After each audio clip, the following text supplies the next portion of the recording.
চর্মরোগ সেরেসিস প্রায় 5-7 বছর ধরে। প্রথমত এটা অ্যালার্জি হইলো, অ্যালার্জি থেকে পরে এটা চর্মরোগে দাঁড়াইলো। নিজের যেটুক সহায় সম্বল আছিল তো শেষ করে দিছি, একটু জায়গা আছিল এটাও বেচছি। কুর্মিটোলা অনেকদিন ভর্তি ছিলাম, একটু ভালো হইলো আবার অসুস্থ। পান্তাপথ সামরিক হাসপাতালে কবির চৌধুরী দেখাইলাম, কেন ভরাই 50-60 হাজার টাকা ভরাইলাম, কোনো বেশ কম হয়নি। এখন আমার বর্তমানে তো কোনো পয়সা পাতি নাই, এখন ঘরে পড়া চিকিৎসা করার মতো আর কোনো উপায় নেই। তো এখন অসহায় আমি, এখন যে ঘর ভাড়া দিতে পারি না, আজ 5-6 মাস ধরে ঘর ভাড়া দেওয়ার মধ্যে আমার স্ত্রী চাকরি করে গার্মেন্টসে, ওনার অল্প বেতনে ঘর ভাড়া ওষুধ এগুলা চালাইতে পারে না। এখন যে পাইবে পরীক্ষা দিছে, 11 বছরের বাচ্চা, এই বাচ্চারা লেখাপড়া বন্ধ করে দিয়া এখন গার্মেন্টসে চাকরি নিছি। সিকিউরিটি গার্ড চাকরি করতাম যখন, তখন মোটামুটি ভালো ছিলাম। সিকিউরিটি চাকরি তাহা অবস্থায় আমার এই অবস্থা। সিকিউরিটি চাকরিটা এই অসুখের কারণে ছেড়ে দিছি। প্রতিদিন প্রায় 400 টাকার ওষুধ লাগে। এখন একদমই ওষুধ বন্ধ, আমার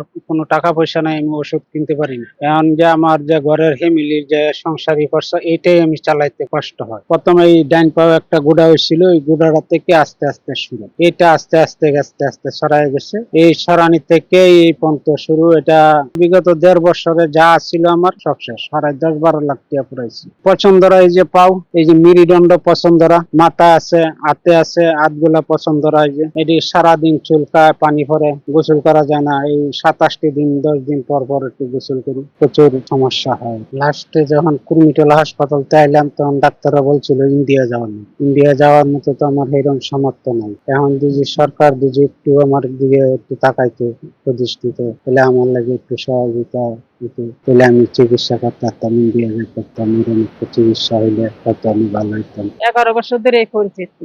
এইখান থেকে আমি যে সমস্যা ছিল আমি চালায় নিচ্ছি, আজকে জমি বাড়ি যা ছিল শেষ করছি। এখন এই 2 বছর ধরে মানে সংসারটা পুরো আমার হাতে। এই ঘর ভাড়া খাওয়া না, এখন বর্তমানে 2 বছর ধরে কোনো কাম কাজ করতে পারেন, একদম টোটাল বড়। আপনারা একটু সরকার একটু সহযোগিতা করতো, তাহলে আমার অনেক ভালো হইতো। এখন